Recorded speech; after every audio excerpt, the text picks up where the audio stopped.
I can hear you, Michaela. Okay, great. It is 11 o'clock. Do we want to wait a couple minutes for Kristen to jump on, or I think maybe she's on, sorry. Great. All right, so today is the Provincetown Harbor Committee virtual meeting on January 14th, 2026 at 2 p.m. In accordance to Chapter 2 of the Act of 2023, this meeting will be conducted in person and as a courtesy via remote means in accordance with applicable law. Sorry, it will not be conducted in person. To join, click the Microsoft Teams link or dial in by phone 857-327-900, phone conference ID 710-783-146. To participate during public comment, if you're on the Teams link, please raise hand to be called on to speak. If you're on the phone, speak your name clearly to be called on to speak. Please do not speak again until acknowledged by chair or meeting moderator. Keep your phone muted at all times when not talking. *6 to mute and unmute your phone. Do not use speakerphone, Bluetooth devices, speakers. Mute all background noises, including PTV, television, or computer, and only use phone audio. All right, so first up, we have public comment. Wait, are you going to take roll call? Oh, sorry. I'm sorry, Jody. All right, so present for today's meeting, we have Mia. Here. Maria? That's you? Yep. Great. Mike? Here. And that is all I see from the board. Laura, I think, is traveling and has an excused absence, but she'll try and hop on. And Michaela is here, so we have a quorum. I think Jennifer's jumping on in a minute. Okay, great. Yeah. Perfect. All right, so first up, we have public comment. Is there anyone from the public who'd like to say anything? All right, hearing none. Approved minutes from previous meetings. I think we did get something from Jody, right? Jody, Yeah, I sent you the December, I believe it's December 10th, but I also resent that the waterfront workshop. I did a combo, right? They went to both you and to Jamie and the pier. So I was hoping one of the two of you could maybe approve them so then they can get onto the site if that's possible. Perfect. So I'll make a motion to approve the minutes of December 10th and the working water workshop meeting. Is there a second? I'll second that. All right, all in favor? Mia? Yes. Maria? Yes. Yes. Mike? And Michaela? Yes. All right, so that is all set. Why don't we skip scheduled meetings until at the end of the meeting and we can jump straight into the discussion of the harbor management plan. And Kristen, thank you so much for being here today. Happy to be here. Thanks. Let me introduce you, Kristen, to the team here. Yes. Hi, folks. This is your Harbor Master, Pete, speaking. I met with Kristen last week to discuss, to explore collaborating with UMass Boston's Urban Harbors Institute for their support in reviewing and updating our harbor management plan. As we all know, the last one was written in 2018 with a lot of support from the Urban Harbors Institute. Kristen, were you actually involved in that effort those many years ago? Do you have fond memories or other Very memories fond. from working with? Okay, well, that's great. We hope to build on those then. But Kristen and the team at Urban Harbor Institute work across Massachusetts and the region, in fact, on many, many topics related to expert management of shorelines and municipal harbors and waterways. And so in meeting with her, I learned a lot about the process and the ways that communities are very effective in utilizing this important tool. And so she's here to kind of give a brief presentation about the work that they have done in the past, including for Provincetown, but also more recently for example, for Nantucket. They spearheaded a really comprehensive and effective eelgrass management plan. And also just to take questions from you folks and help us all understand the timelines and typical roles and responsibilities as we undertake this effort. So without too much further ado, Kristen, I'll turn it over to you. Perfect. Thanks, Pete. And it's nice to see you all. I do kind of wish this was in person because I love nothing more than the drive into Provincetown. I was telling Pete, you drive through those dunes. There's something about it, just kind of magical. But I'm excited that you guys are proactively, I will say not a lot of communities get this far ahead of updating their harbor plan. And it's really nice to see that you guys are at this point where you recognize that you're coming up on your 10 years and need an update. And we are happy to talk with you today about what an update might look like and take any questions about the process. I do have some slides. I don't think I can share anything though. I don't know. It says I only meeting can, organizers and presenters can share. I think your Pete wish can is make my you a presenter. command. There, how's Oh, that? perfect. All right. Well, now let's see if I can actually share what I want to share. Um, are you seeing the slideshow? Yes. Okay. All right. I apologize. This was something that I threw together very quickly based on some presentations that we've done for other harbor plans, but I thought it might be useful in walking through the process. I should say really quickly, the Urban Harbors Institute, where I'm the director, is an applied research institute. Just means that instead of publishing in journals and answering sort of basic science questions, we often work with people who have specific questions, specific needs and interests. And our products, instead of being journal articles, are usually planning documents or updated regulations or like Pete was saying, the eelgrass management plan for Nantucket. We have worked with Provincetown and the other Outer Cape communities to do a sort of an exploration of how those 4 towns could coordinate some of their coastal management work. And so that was with Tim Famulari. And so we do all sorts of really interesting projects with coastal communities. But harbor planning is really our bread and butter. That's what we've been doing for, nearly 30 years. And I thought what I would do, if this all works right, is just, and I apologize if some of this is redundant, but people often ask, like, why should we do a harbor plan?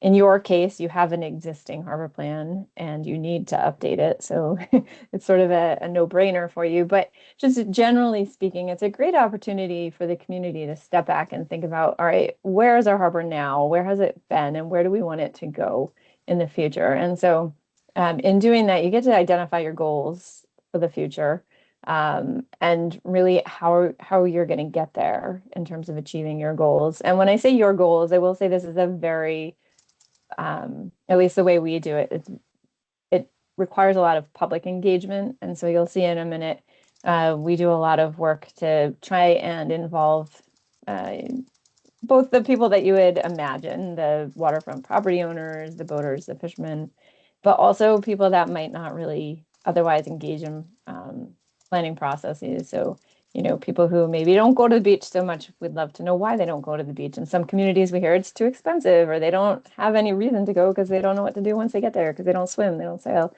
So it's really a public process that we use to develop the plans.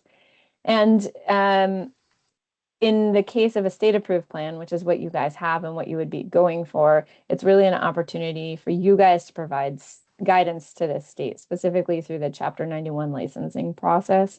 So if you looked at the Chapter 91 regulations, there are opportunities to create substitutions to what the state baseline requirements are for coastal development. And then there's an opportunity to they call them amplifications. There's a number of discretionary pieces of Chapter 91. The state doesn't tell you which are the discretionary pieces. You have to ask them, and then they'll say, yeah, you can change that, or no, you can't change that. But it's an opportunity for you to go in and say, this is how we would love to see things done in Provincetown. And if the state says, yeah, that's doable, then it goes in your plan. And then when they issue a Chapter 91 license, they look to what was in the plan and they follow the process and the guidance that was given in the plan. So it's a really nice way for you guys to put your own stamp on state regulations.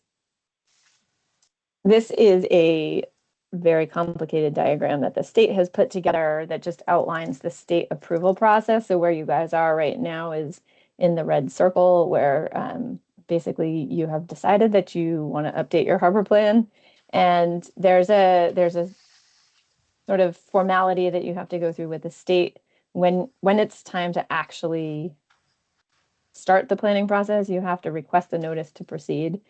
Pete and I think Laura are speaking with the state later this week, so they are at least aware of the fact that the town is interested in doing this, but it will be a formal request that we have to put into the state. And that just kicks off a public review process where people can, it goes into the environmental monitor and people can say, yeah, we think it's great, or, you know, we're a little worried about Provincetown doing this. We want to make sure that they include these things.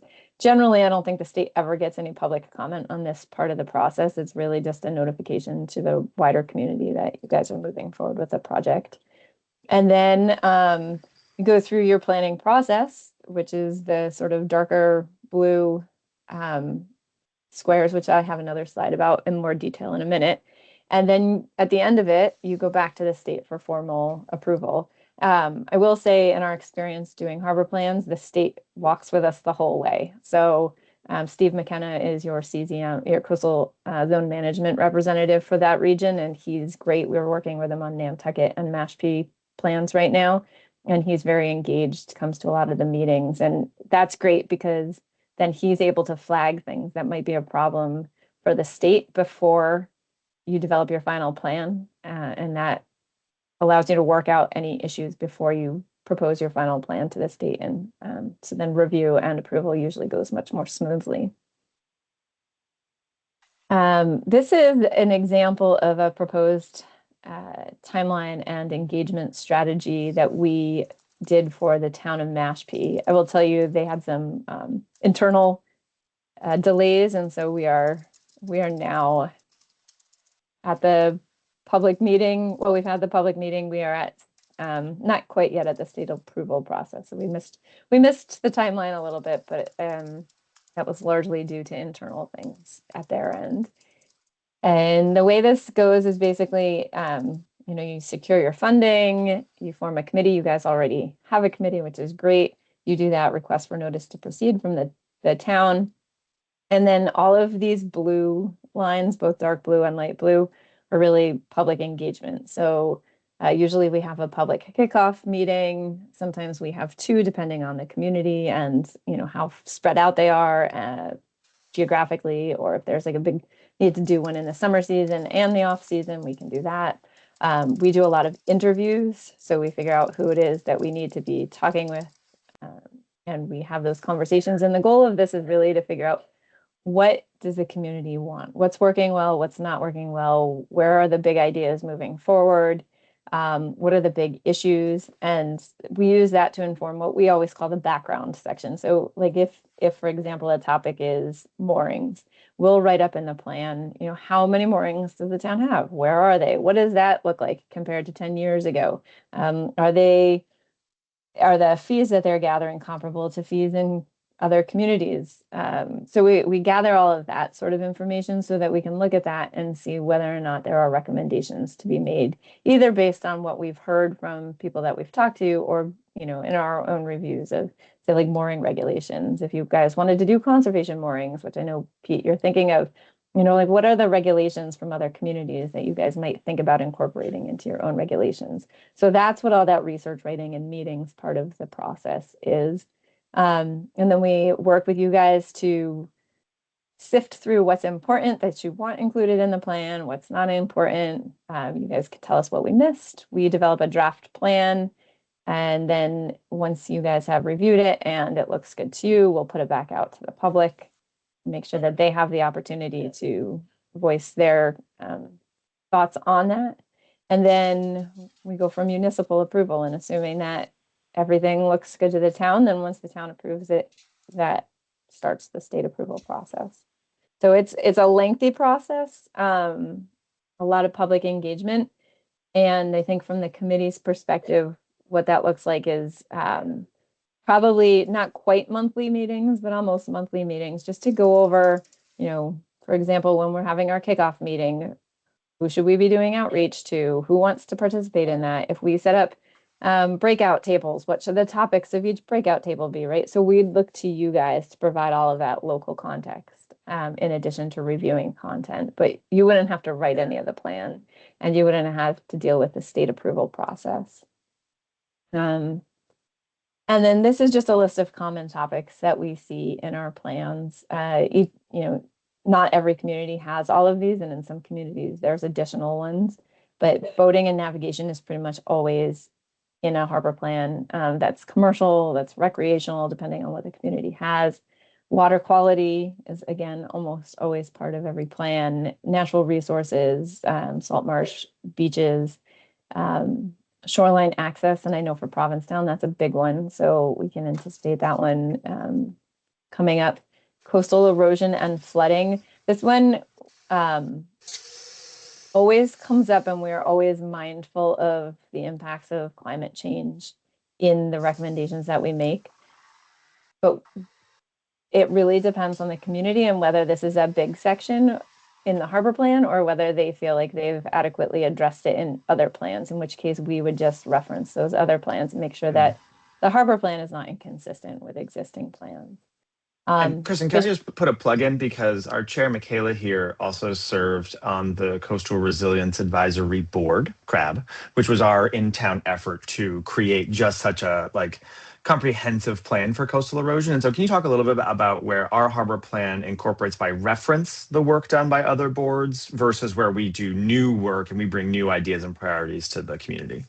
Yeah, that's a great question, Pete. And I think, so we will certainly look at all of the plans that you guys direct us to in terms of what's relevant and what we can find on our own. And we'll look through that. We'll certainly describe it in the plan. So like, say there was a section of this plan that focused on climate change, we would highlight that work as part of the town's ongoing work to address climate change.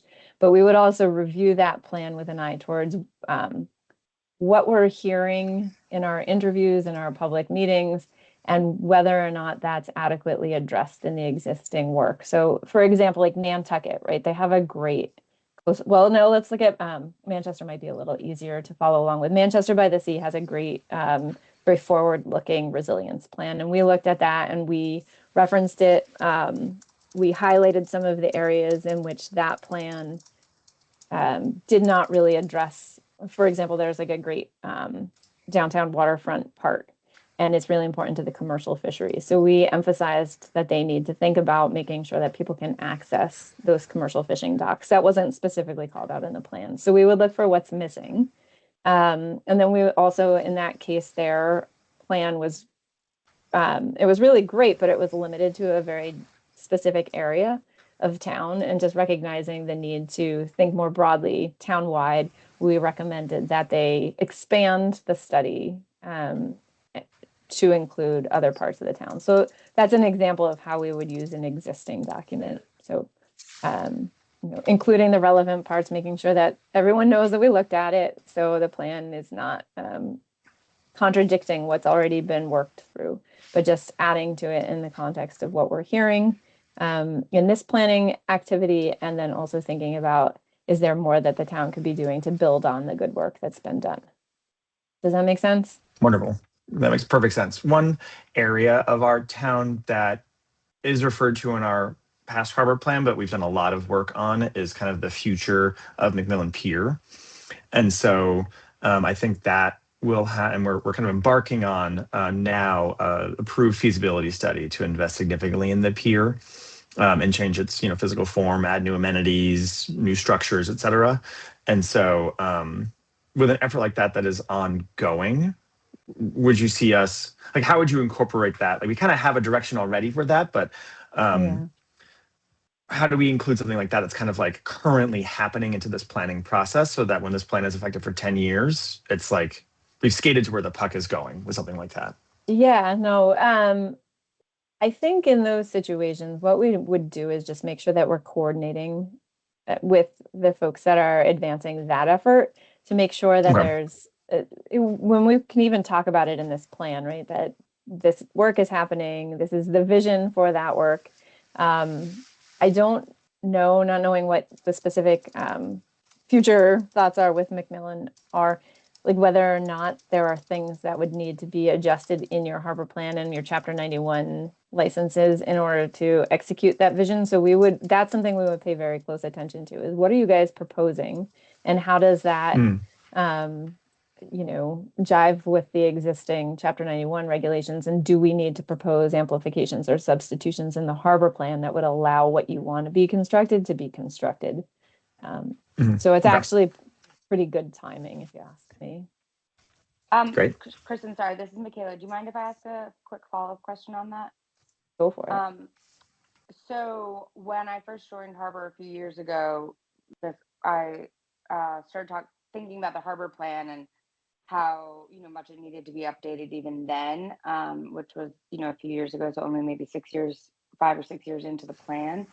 And I was under the impression that it was a living document, and I was told very sternly by the DEP that is very much not a living document. So I with this plan, I would like to be very forward thinking, particularly for thinking for grants for the next 10 years, the things that we can have in. But is that sort of allowed that we can are hoping for hoping for things that are not in existence yet, but we hope to have within the next 10 years or trying to build on? Yes. So if you had asked me this like 7 or 8 years ago, I might have a different answer. I think the DEP had the folks that are in charge of the Chapter 91 licensing program and involved in harbor planning there's been transition, and the old guard seemed to be much more interested in entertaining hypotheticals. So thinking about what you might want in the future and then thinking about how the harbor plan could accommodate that. In the current staff, what we're finding is that they want to see specifics, and they want to know okay, you want to do this here. Let me think about how that would happen. So we've been having a little bit more trouble in the context of the Chapter 91 licensing, having that more forward thinking, visionary conversation. And not to say we're working through it now in Mashpee, so maybe I'll have had lessons to learn to apply to this process when we get to it. But I don't know. Is anybody hearing echoes? Can you guys hear that? Okay. Yeah, Maria, I don't know if you're Found him. muted. Okay. Yep. I got him. didn't know if it was. But I will say that in the things that don't relate specifically to what DEP has to address, there's a lot of room to be visionary. So, for example, like aquaculture, right? If you guys wanted to expand your aquaculture program, which Pete, I think you said is something that the town has sort of been talking about, what do you do with aquaculture? You can do that. This plan is an appropriate tool for that. DEP is right that you can't, if this were just a municipally approved plan, it would be more of a living document. With a state approved plan, pieces of it can be living, but the pieces that the state requires for their consideration of Chapter 91 licenses needs to be formally reapproved if you are making adjustments to that. Got And it. Thank Michaela, I think I detect in your question, Michaela, especially when it comes to grants, the need to include input from other experts, specifically people who might be able to help source or qualify us for commercial fishery support grants or innovation grants or what have you. And so I think, Kristen, when you and I spoke, you talked about how you would be very happy to collaborate with, experts in grant sourcing so that our language that the state would then use to evaluate Chapter 91 particularly could support all the possible uses that we might get grants for. So if we wanted to build a facility in public tidelands that supported the commercial fishing fleet, we would just, and get grants to do it, we would just make sure that was in the plan, that we intend to, seek and support our historic commercial fishing fleet. And so please allocate public space for these uses with these, caveats and offsets for public access, right? Yeah, that's exactly right. Cool. And sorry, not to ask you two specific questions, but so for example, we have a very robust coastal resiliency plan that we just completed with our consultants, and actually Tim, Famulari, who you've worked for before, is our staff liaison and is really wonderful. But one of the ideas that we have a lot of future thinking plans, but one thing would be, rebuilding some of the old piers that used to exist in town and putting wave attenuators at the end against storm tides.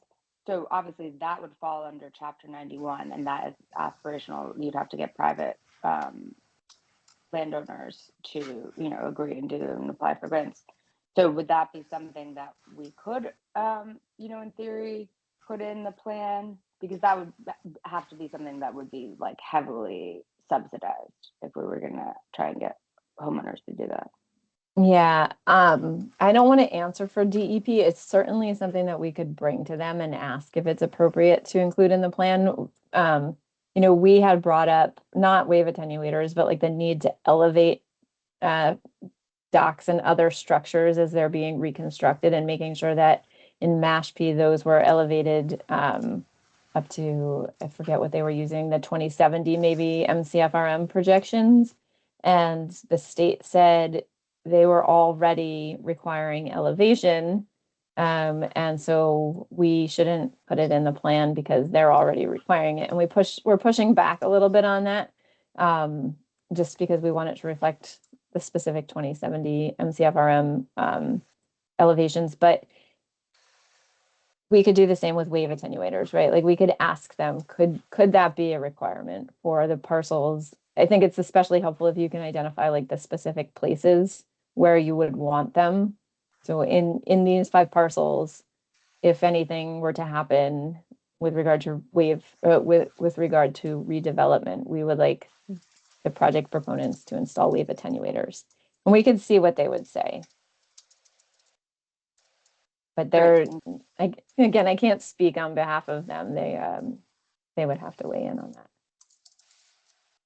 But but the other thing, and this is where they've been pushing us lately, is to think about how municipal laws and regulations could drive some of those things. So, I'm not sure that it could be a zoning thing, but we could think about whether or not there's a way to adjust municipal regulations to encourage wave attenuators and other, resilience strategies. And Mia, who's the vice chair of this board and also the vice chair of coastal resiliency, is also on the planning board, so she might have some insight on ways we can get in with our current municipal bylaws. And Great. Yeah, that's definitely another approach, and sometimes easier than relying on the state. And in some cases, the state will say, we're only going to do it if you already require it locally.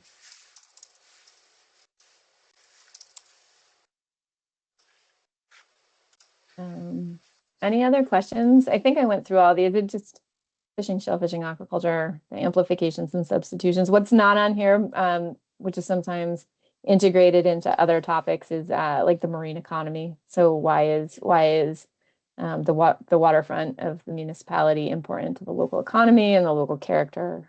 That's sometimes its own section.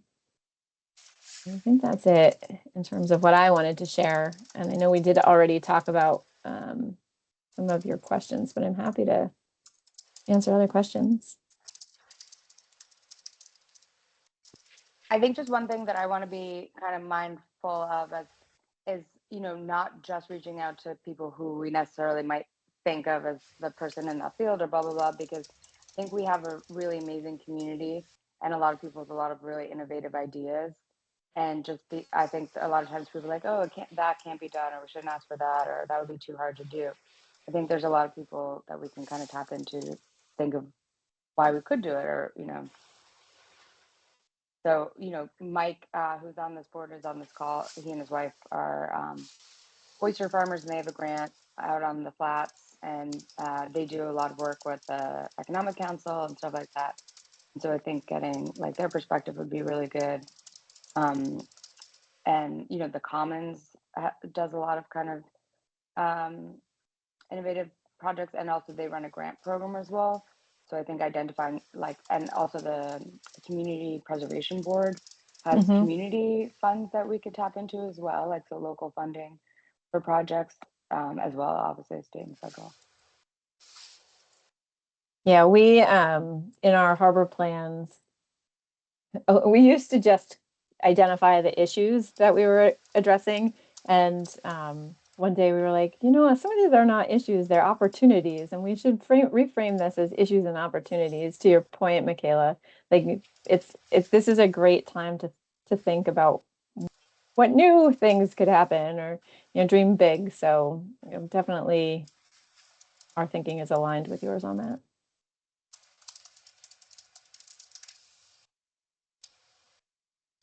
Anybody Do else any have any other questions? people want to ask any questions?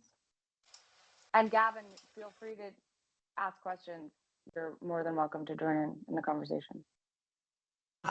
Great, thank you. This has been really like illuminating and really helpful to hear. It's kind of exciting to think that this work's happening right now with our harbor.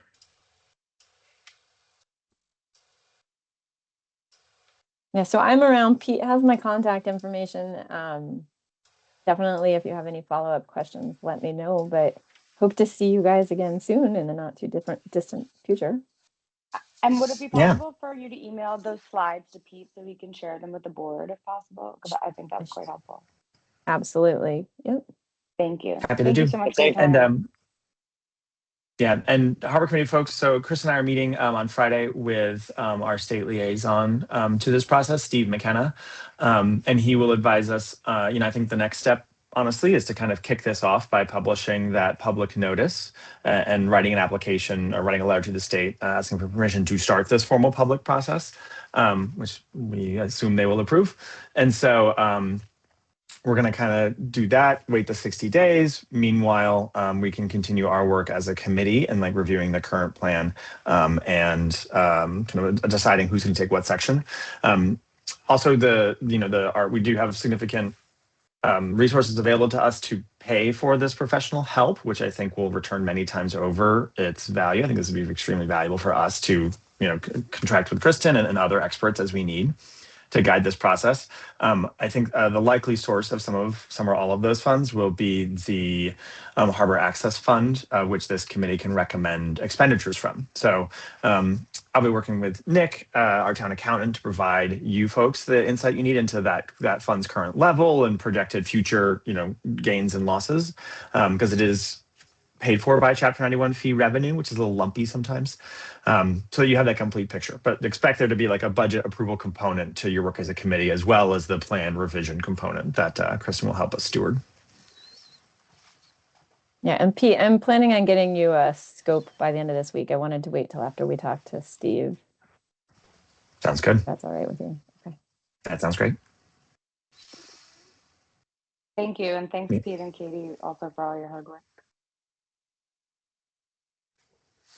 All right. Do you Pleasure. guys want me to stick around, or shall I? You're welcome to stick around if you'd like to. Speaking of, you did mention municipal local regulations, and we do have some of those to revise and then get approved by our select board for the upcoming season. And so you're more than welcome to stick around. And if you see or hear anything that you think you have other or better certainly ideas than we do on, feel free to chime in.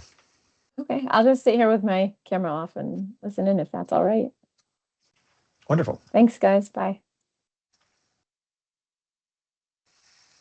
All right. So next up, Harbor Master report. Hello.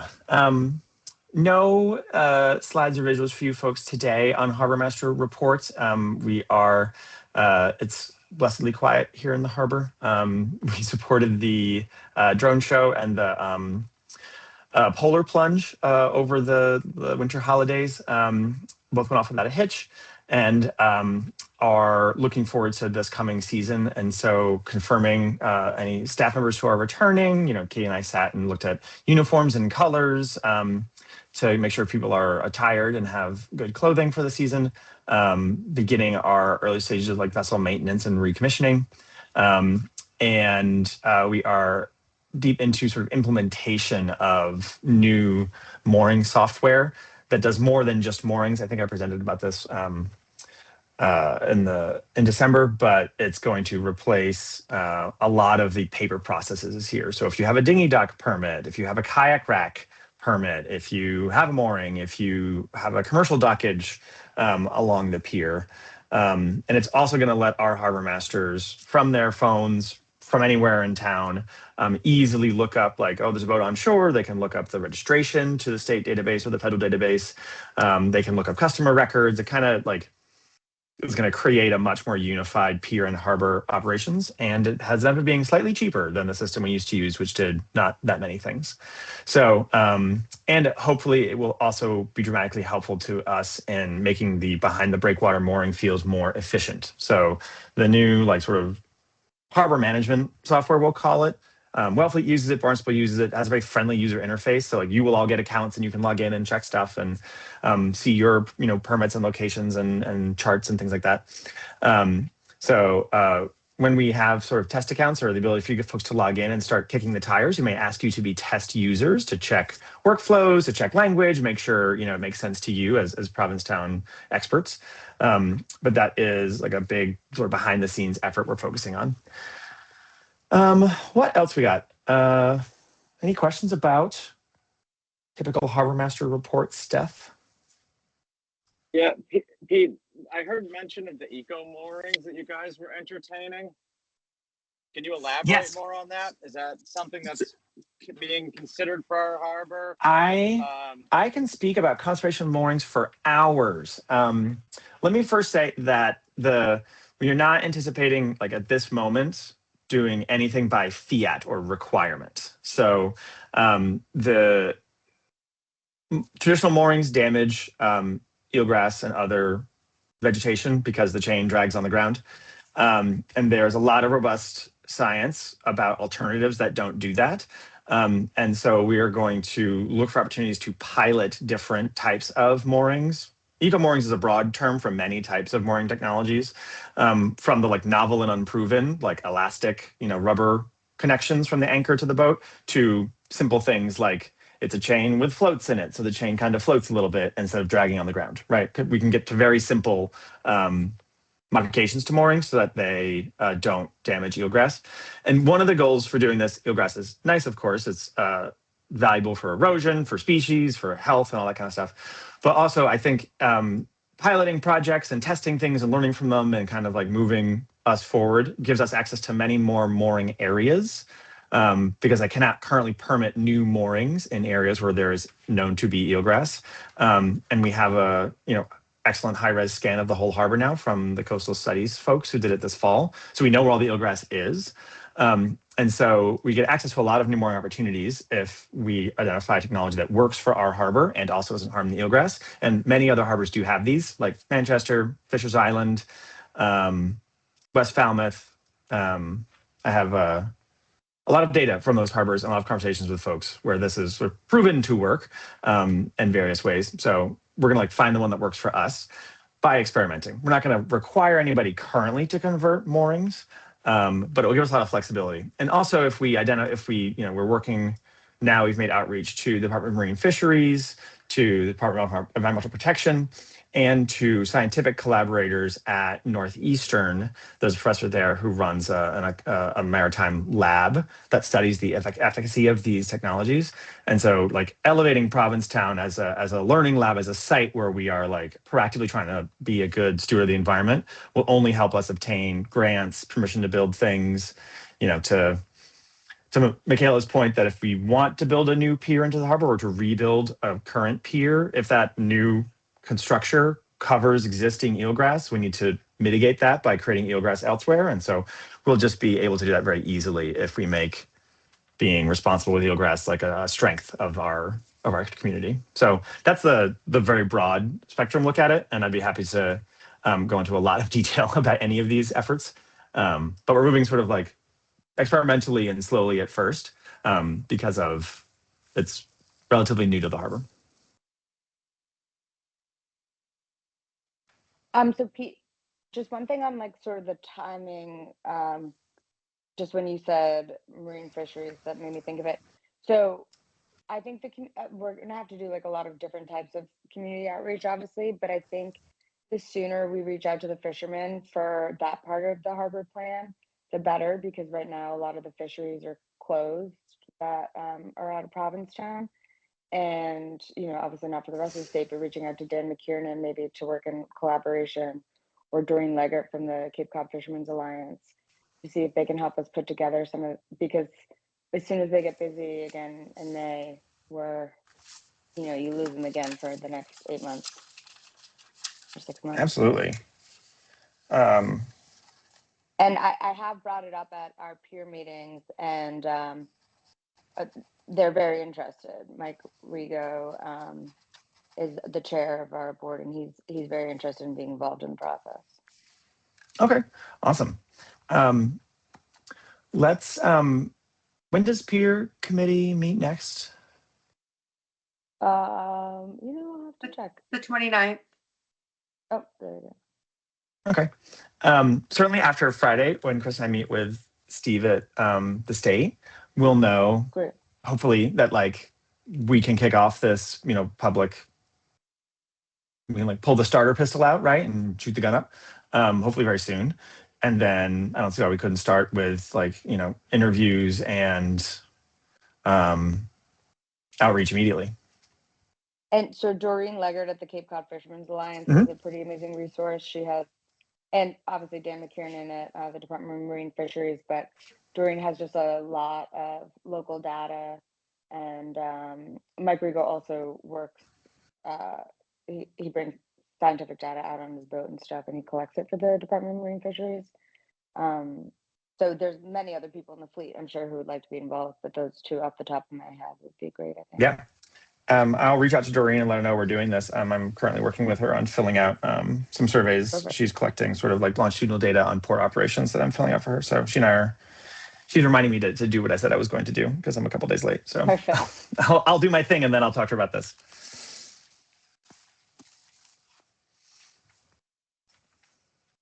Awesome. All right. Anything else for the Harbor Master report? Nope. I'm ready for the next one. Harbor The next, regulations review. Yeah, so I'm going to share my screen here. I've made a document that kind of breaks the pier and harbor regulations out into sections, and would love your folks' feedback on my divisions of it, and if we could start penciling. Oops, so that'd be hard to. I will send this around as well, but essentially the whole PDF is 55 pages, and it's generally split pretty well between pier and harbor, but there's a couple areas where it just, I think, makes sense to consider the cross-functional collaboration. And so there are sort of 9 separate areas that I found that we might want to create, sort of put a lead in charge of each of these. And among our committees, there's certainly at least 9 people who have raised their hand to be involved in this effort. Plus, we could also, of course, involve people not currently on the committees, because these are going to be an ad hoc working group to allow people to sort of gather and review things without open meeting. But then all the work that they do, they will present to the relevant committees in open meetings. So we are going to let folks work on these and brainstorm with each other, but also present in a format that with full public engagement. So there's McMillan Pier sort of operations and access, which has a lot to do with like parking and public access in general.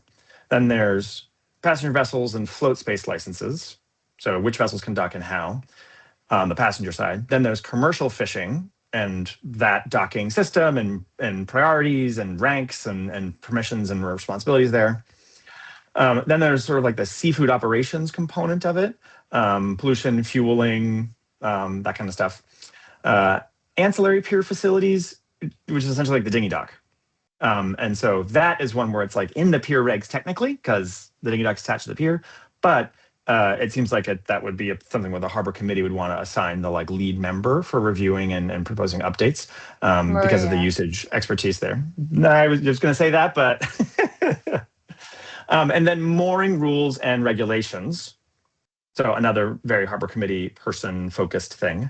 And then there's general harbor regulations, general vessel navigation, permissions, zones, all that kind of stuff. And then 2 more, fee schedules. So we could incorporate the fees into the sections above. So like the commercial fishermen who are on the part about commercial fishing docking could also evaluate the commercial fishing fees relevant to that. And then there's waitlist procedures, both for the moorings and for dock space, for anything we need a waitlist for. Because fees need to also be reviewed against our budgets and by our accountant. those are kind of like all reviewed together as well. They both apply individually, but they apply jointly. And then waitlist procedures, we're going to implement the waitlist in our new harbor management software, and it will have certain things it can support and things it can't support. So the waitlist should kind of like operate the same way, but have different, rankings and systems. So we'll need someone who's like pretty familiar with how the software works. And so Katie and I will be very involved in that particularly, because we'll know how the software works, intimately, but we'll want the sort of fairness doctrine to come from the public engagement. So with that review of the 9 sections, does anyone on the Harbor Committee want to start claiming something?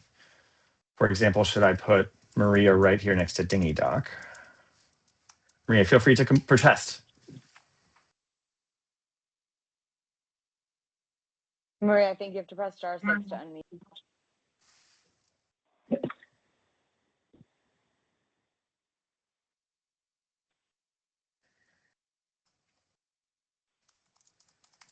Okay, yes, please. Okay. Ancillary facilities on the pier also include kayak racks. Kayak rack regulations are not actually in any part of our regulations. And so that feels like it could be dinghy dock, kayak rack, beach boat, all those kind of like general public access to boating things. That's kind of included there. All right. Mooring rules and regulations. Who's passionate about moorings? This task will certainly. I'll do that one too. Yeah, Jennifer. Jennifer, great. And Should we put Maria, Jennifer back up. and Maria and they can work together? Yep. And also, I That think one it'd is be gonna. helpful- Go ahead. I think, well, Maria is very good friends with Malcolm, but I think it might be helpful to get Malcolm to weigh in on that too. Yeah. Okay. Right. General harbor regulations, vessel navigation, speed zones, that sort of thing. I can take it, or I'm happy to take whatever people don't want. Yeah. Same here. I'm This is happy to do Gavin. that I'm one. happy to do whatever people don't want because it's all kind of new to me.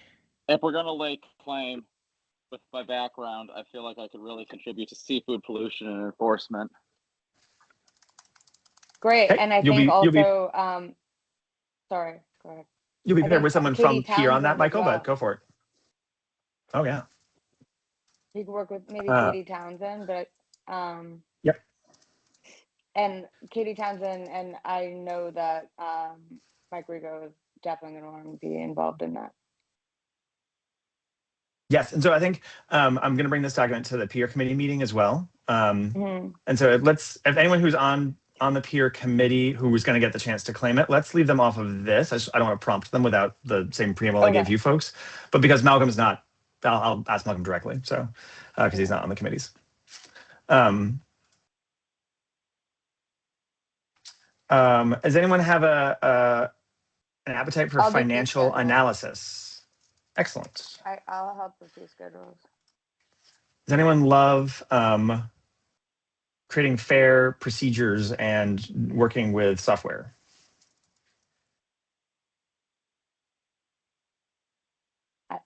I don't want to speak for Mia, but I feel like she's pretty good with fair procedures.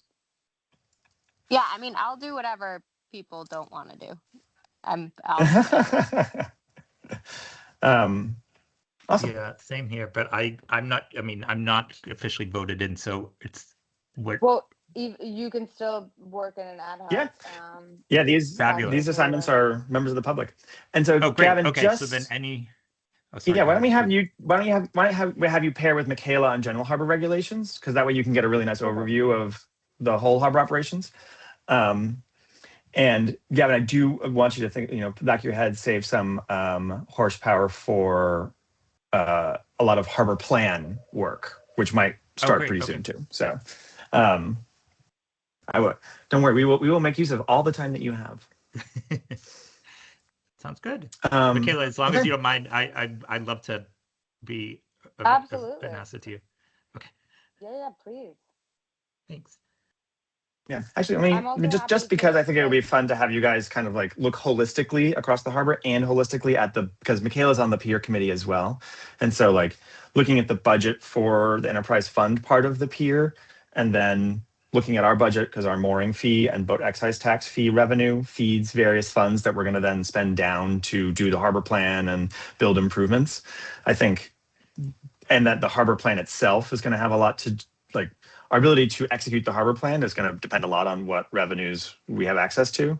And so again, I think that's a good forward-looking thing because you'll be able to advise us on setting the right fees so that we can accomplish our goals, long into the future there. Fantastic. Sounds great. Pete, what are you thinking for timeline on all of this? So, let me ask a question of the committee. If you were not involved in this process, but you knew that like your upcoming boating season might be affected by new regulations, when would you like to learn what the regulations that will be in effect for the 2026 season? Like, when do you want to know what they are? Right? Well, We don't want fees to change don't- regs mid-season, essentially. if Yeah. you're talking about fees, like not until this, I do not think it would be appropriate to like do any fee implementation until like after this season. Mhm. So yeah, fees are one thing then we then need to have a different Yeah. timeline for, but like if we wanted to, and we will need to probably adjust waitlist a little bit because I bet the software we're implementing, and frankly, the ability we'll have to locate more moorings behind the breakwater will cause differences in the size of vessels. Like there'll be more opportunities for vessels of certain sizes than others as we find space because it'll be size constrained. So I think like waitlist and moorings we need to work on as quickly as possible. Is there a And then current, sorry, go ahead. is there a current policy on like absentee moorings, like people who have them and are just leaving them empty? In the current regs, you must have a boat on your mooring every year, unless it is a holding mooring, and holding moorings are only But it's available not to for commercial. It's not for any specific amount of time, right? Like you could put a boat on your mooring once. It is not defined. Yeah, Maybe we should tighten that up. there you go. And that's the kind of thing where, perhaps for whatever reason, someone was accustomed to putting a kayak on the mooring for a day a year, but the mooring is sized or located in an area that could otherwise host a 45-foot boat,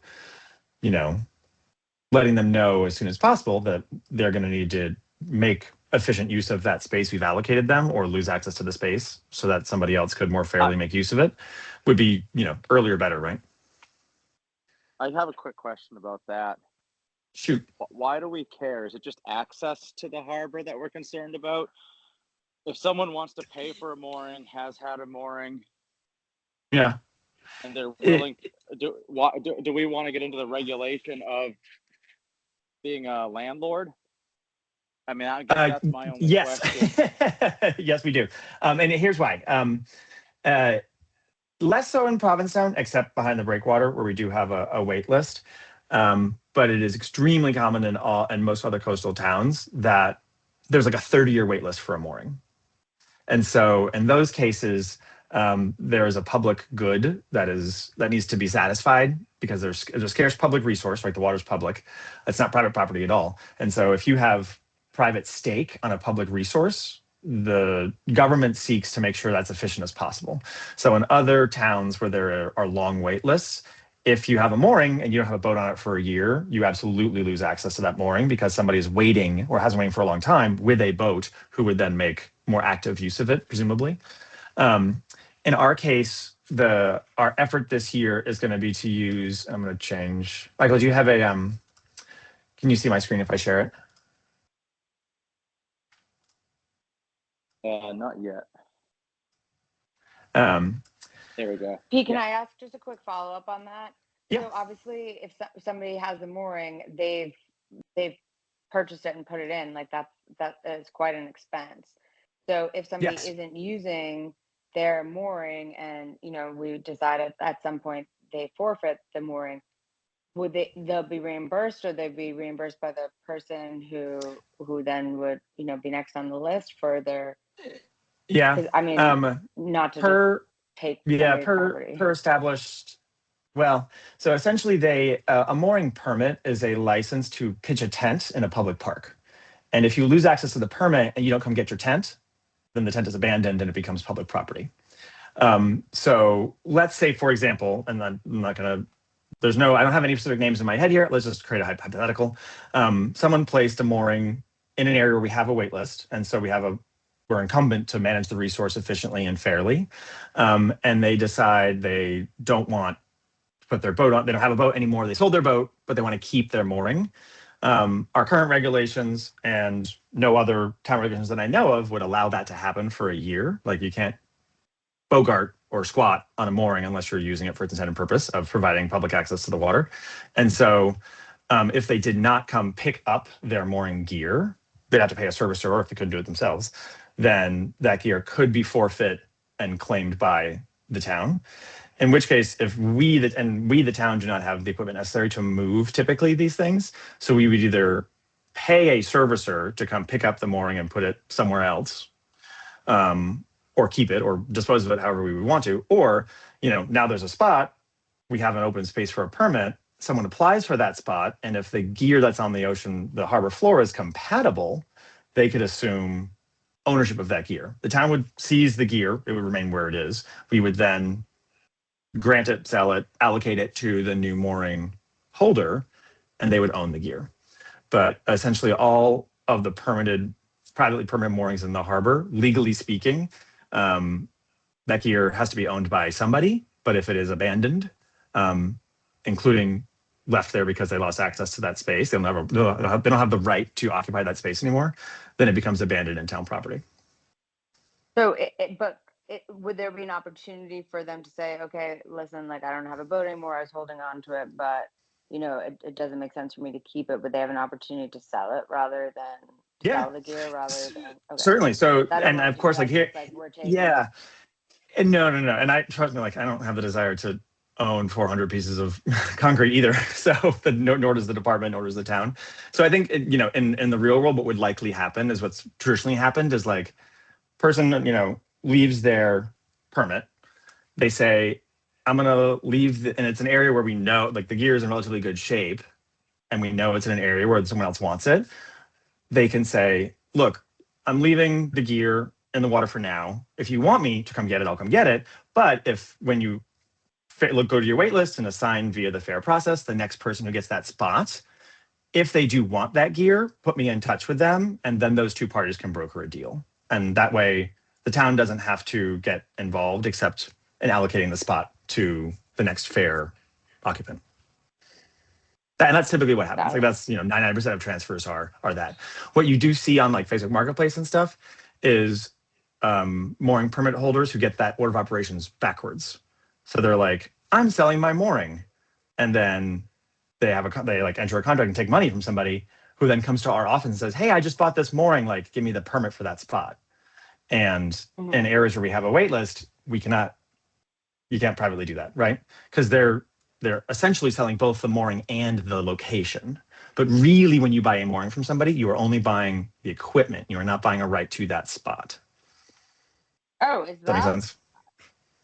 Yeah, but yeah, when you buy a mooring from somebody, you're buying a tent, but not a campsite. Oh, I was under the impression. Legally, technically. Only the town can allocate campsites. You can't show up at the national park and be like, we enforce, is it? Because I feel like people do it all the time. it has not happened behind the breakwater since I started. Because we don't allow that. In areas where there is no waiting list, these transactions happen simultaneously. Someone comes to us and says, I'm giving my permit and I've sold the gear, and at the exact and so we have an open spot, there's no wait list. At that exact moment, the person who bought the gear applies for that spot, there's an open spot, there's gear there, problem solved, right? So it is the presence or absence of a wait list that determines whether functionally you get those like private market transactions. And sorry to get too detailed, what about, can they be inherited? In our current regs, you can pass a mooring permit as well as obviously the gear. The gear is your property, like you can roll that to anybody, but the permitted location can pass from, I believe the term is close family members. Yeah, okay, that's what I thought. So I just wanted to. Yeah, and this is an area in which there is a lot of like, speaking to harbor masters across the region of harbors which have very long wait lists. Obviously, the location permission becomes like extremely valuable, and so the public, like the department's goal is to fairly adjudicate this incredibly valuable resource, and it causes all sorts of like private market distortions. So you will get things like the parents want their kids to inherit the mooring, but the parents have aged to the point where they don't boat anymore, but they keep a boat on the mooring and pay the permit every year because in case Junior grows up and discovers that she actually really likes boating, even though she hates it now because she's at college, doesn't want to fucking boat, they're trying to like hold them. And then you get things like they put much smaller boats than they were permitted originally because it's cheaper to have a small boat than a big, you get all sorts of distortions because of scarcity. And so the mooring regulations are ideally written with those in mind. We are very lucky in Provincetown. We have mostly open space in our harbor, and we don't have wait lists for anywhere except behind the breakwater. And one of the goals of the data collection that I'm showing you now is to help us most efficiently maximize that space. So there's about 30 people on the wait list behind the breakwater right now. The goal of the mooring, subcommittee and working with me in this data and the regs will be to allocate all of those spaces. I think we can get 30 more boats of the various sizes on our wait list behind the breakwater safely without disturbing eelgrass, without causing, navigational conflicts, just by taking like an efficient approach here. So my hope is that Provincetown remains a great place and an easy place to get a mooring, only more so with this data. Great, thanks. Every mooring is a dune check. It's history, it's passion, it's scarcity, it's maintenance. So.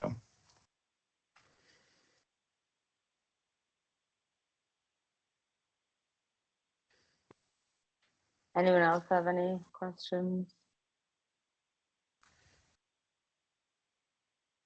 So basically, to go back to that, so timeline is some things are immediate and some are not. Mm-hmm. So what I can, and Katie, remember the pier is the 29th or so? Yes, the 29th at 4 Yeah. p.m. Okay, and so today's the 14th. I mean, for things like, for moorings, why don't we kick off next week? Jennifer, Maria, that'll give me a chance to ask Malcolm and the crew at Flyers, and I'll include outreach to P-Town Marina as well, although they have much less, they operate moorings, so they should be kind of consulted. And I'm also gonna, and Katie, will you help me with this? Let's send a note out to all the email addresses we have of current mooring holders. Just generally asking for input in the mooring regulations, but also asking if anyone wants to volunteer to spend, 10 hours over the next month or so, kind of reviewing and providing feedback on the regs. And then we can schedule a meeting of like the mooring working group starting next week. And we'll just do a weekly meeting of the mooring working group until we've got regs ready for select board to review. I think sending out an email to all mooring holders might be opening a can of worms that you might not want to. Pete loves cans of worms that are open.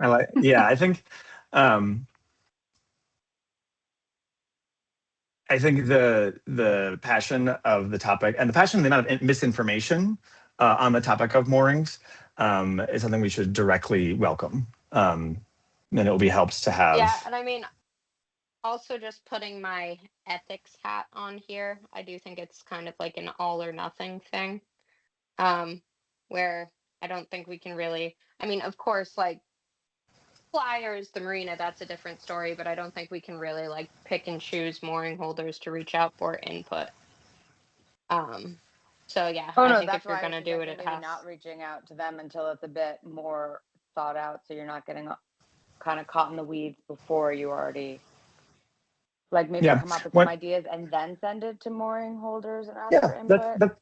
That's a great modification. as the end result of all these processes is going to be we publish the proposed new regulations in the newspaper for 2 weeks, I think, and then there's a public hearing about them, and then they go to the select board. Like that's kind of the end stage of this process, and so there's going to be sunlight, so to speak, on the recommendations, and so yeah, I think it makes a lot of sense, Michaela, to kind of do a couple turns of the crank with the internal working group, the committees, and the expert outsiders that we know are important to consult, and then ask for public feedback.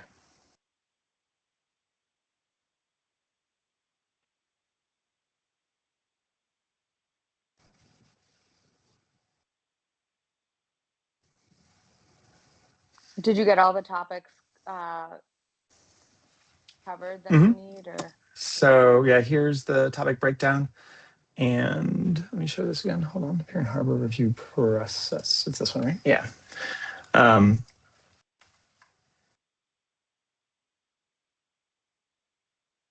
We got Michael, Maria, Jennifer, we asked Malcolm, Michaela, and Gavin and Mia all test out.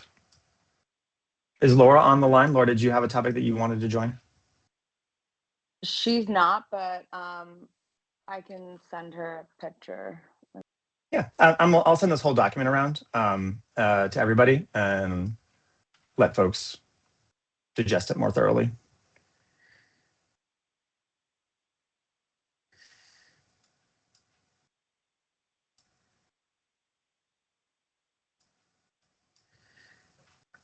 Awesome. That is the end of the. I'm interested in commercial fishing dockage, but or working with. I think obviously it would be better to have the fishermen, but I'm happy to help with that. Mm-hmm. Yep, I think there's. I mean, you are also on that committee, so that makes sense.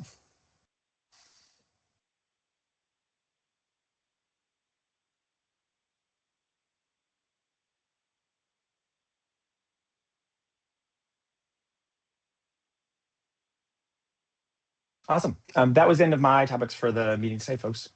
On to you, Michaela. All right. So let me get back to my trusty agenda. So I took the scheduled meetings for 2026 out of order. So are we gonna continue with? I think we should do continue on our normal schedule while we're trying to get all of this done. Ooh, yes. Sorry, I have a visual for that. Where did I put that?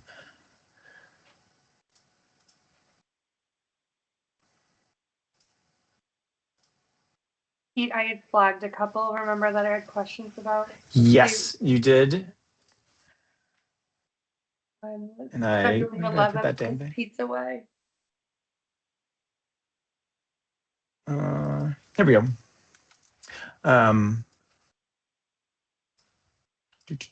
Share window.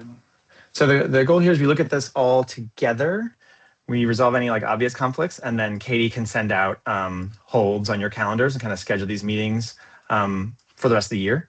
That gives us plenty of time for the public to review and all that kind of stuff. So Jan 14th is today, Jan 28th is coming up. February 11th, I am out of the country on vacation, and so I will not be at that meeting, but I encourage, of course, you all to hold it. You don't need me. And then November 11th is Veterans Day, so town is closed that day. We need to find a new date for November 11th. But then also any of these dates that you guys see we should flag, let me know.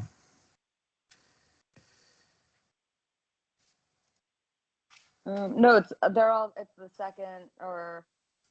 Yep, second and fourth Wednesday. Yeah, but November 11th is the second Wednesday. It would either be the 4th or the 18th, probably, because the 25th is the day before Thanksgiving. So the 18th would be the third Thursday. Usually what we do, if it falls on a holiday, is we just don't have one that week. Rather that would be the whole month of November because it's already. Got it. Yeah. Yeah, I mean, I'm happy to do either the first or third if everyone else is. Just looking at the dates, I think the 18th makes the most sense just in terms of proximity to other meetings. Michaela, you usually have a conflict if we go on a Wednesday I that's just have a not. hard out at 3:30 for historic meets Could we the start it at first and third. could we start it at like 1 o'clock instead of 2 o'clock that day? Sure. Yeah. And I know folks might not have their November like fully planned, but so if we do the 18th instead of at 2 p.m., we do it at, or sorry, yeah, the 18th not at 2, but we start at 1 p.m. Eastern on the 18th. That works for folks. Awesome. Sure. Great. And on the day that I'm out in February, you'll have Katie here supporting, starting the meeting, doing the recordings, all that kind of stuff. So you won't miss me at all. Thank you, Katie. Yes, we will. You'll be sick of me by then because we'll be talking about moorings for so long.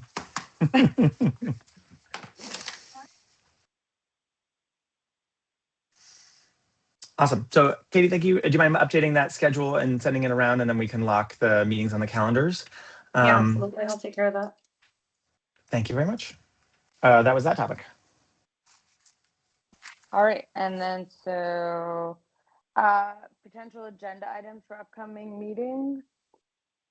I think we should, it doesn't have to be at the next meeting, but we should start thinking about community engagement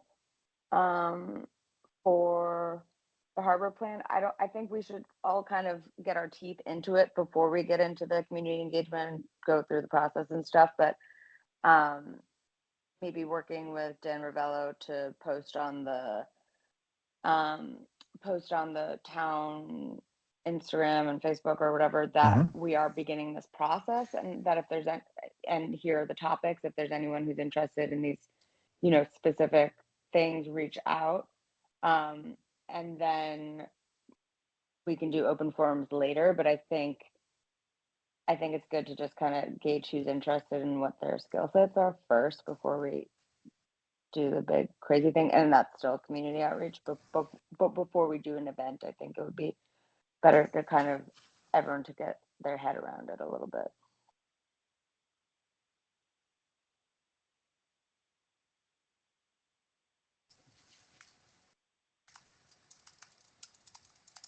Love it. What should we?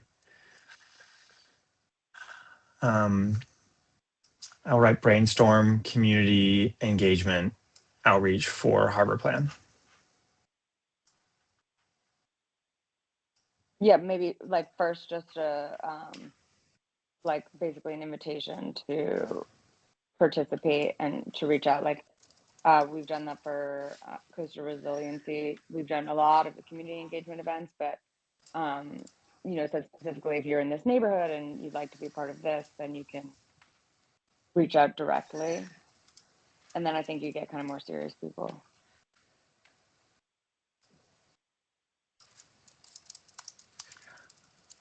I'll put update on harbor plan from state discussions. How about that as well? And then I'll put brainstorm community engagement early stages. Passionate participants.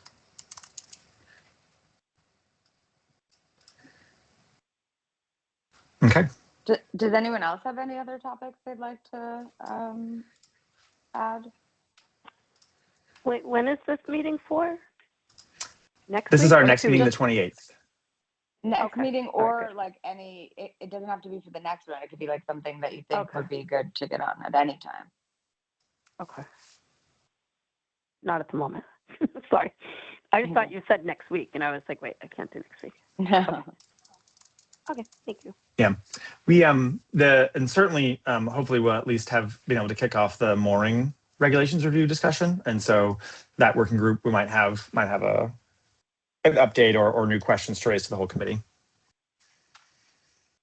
Okay. Yeah, okay.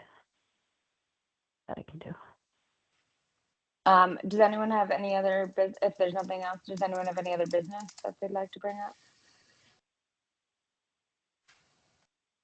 All right. And Nope. if There's nothing else. I'll make a motion to adjourn. Is there a second? I'll second that. Great, Mia second.